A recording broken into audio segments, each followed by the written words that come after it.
आपसे मैं जानना चाहूंगी शहनवाज हुसैन साहब, जब लॉकडाउन हुआ तो बहुत ज्यादा गंभीरता से हम सब ने कोरोना को लिया। अनलॉक 1 के दौरान फिर धीरे धीरे ऐसा लग रहा था कि कोरोना अब कम हो गया और वही स्थिति हर गुजरते और बीतते दिन के साथ चली गई। और हाल फिलहाल हम देखें, अमिताभ बच्चन, उनके पूरे परिवार का ये मामला अपने आप में बहुत ज्यादा गंभीर हो जाता है और देश के सामने सवाल खड़े करता है कि स्थिति अभी भी बहुत भयावह है और बहुत ज्यादा बचने की जरूरत है इससे।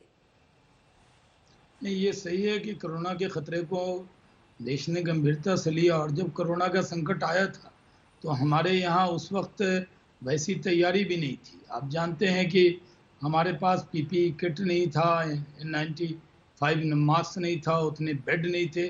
आज 3,77,000 से ज़्यादा आइसोलेशन बेड है, 40,000 से ज़्यादा आईसीयू बेड है, 1,42,000 से ज़्यादा ऑक्सीजन समर्थित बेड है और करीब 2 लाख के करीब वेंटिलेटर बेड भी पूरे देश के अंदर मौजूद है।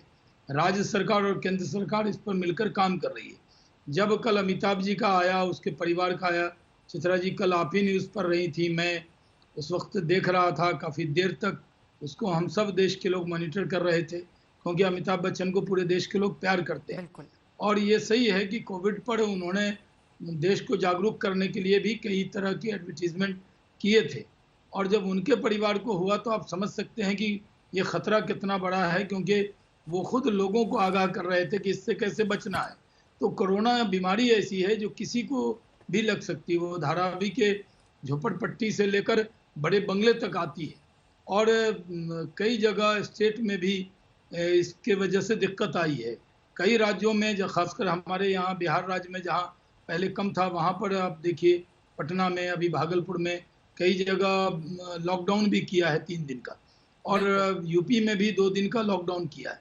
तो इसमें जागरूकता पूरी फैलाई गई है, इसमें कोई वाद विवाद नहीं है। लेकिन इस बीमारी का, क्योंकि जब तक वैक्सीन नहीं आता, हमें ज़्यादा अलर्ट रहना है और तैयारी भी वैसी रखनी।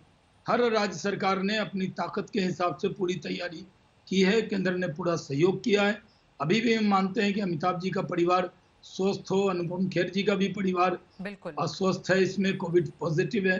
तो मैं मानता हूं कि जहां भी जो लोग भी, चाहे वो आम लोग हों या खास लोग हों, कोरोना तो किसी को नहीं देखता कि वो व्यक्ति कौन है, न जात, मजहब, धर्म, रंग, कुछ नहीं देखता। इसमें सबको बचना है। तो इसकी तैयारी बहुत जरूरी है और अनलॉक होने के बाद भी हमें जागरूक रहना ही है, क्योंकि जो जागरूक नहीं रहेंगे उनको दिक्कत आएगी। बहुत से राजनेताओं को बहुत महत्वपूर्ण बात आपने कही है कि एक छोटी सी गलती आपको मुश्किल में डाल सकती है। इसीलिए जब तक कोरोना जड़ से खत्म नहीं हो जाता तब तक सभी को बहुत सतर्क रहने की जरूरत है। अनलॉक को इसलिए लागू किया गया था ताकि जिंदगी पटरी पर चले, लेकिन कोरोना खत्म नहीं हुआ था। बार बार इस बात का ध्यान रखना होगा और अमिताभ बच्चन ने भी समय समय पर किस तरह से जागरूक करने का काम किया है लोगों को कोरोना के माध्यम से। उनकी ओर से एक कविता जो उन्होंने अपने ट्विटर पर शेयर की थी, मैं चाहूंगी अपने दर्शकों को दिखाएं, उसके बाद बाकी मेहमानों के पास हम दोबारा से वापस चलेंगे। सुनिए अमिताभ बच्चन को। गुजर जाएगा, मुश्किल बहुत है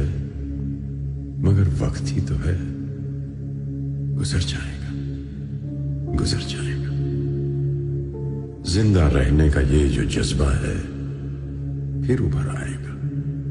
गुजर जाएगा, गुजर जाएगा।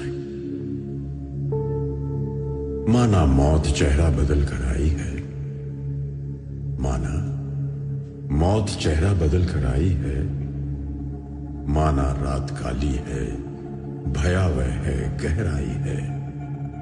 लोग दरवाजों पे रस्तों पे रुके बैठे हैं, लोग दरवाजों पे रस्तों पे रुके बैठे हैं। कई घबराए हैं, सहमे हैं, छिपे बैठे हैं।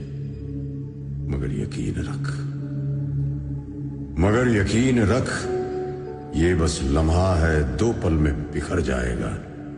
जिंदा रहने का ये जो जज्बा है फिर असर लाएगा।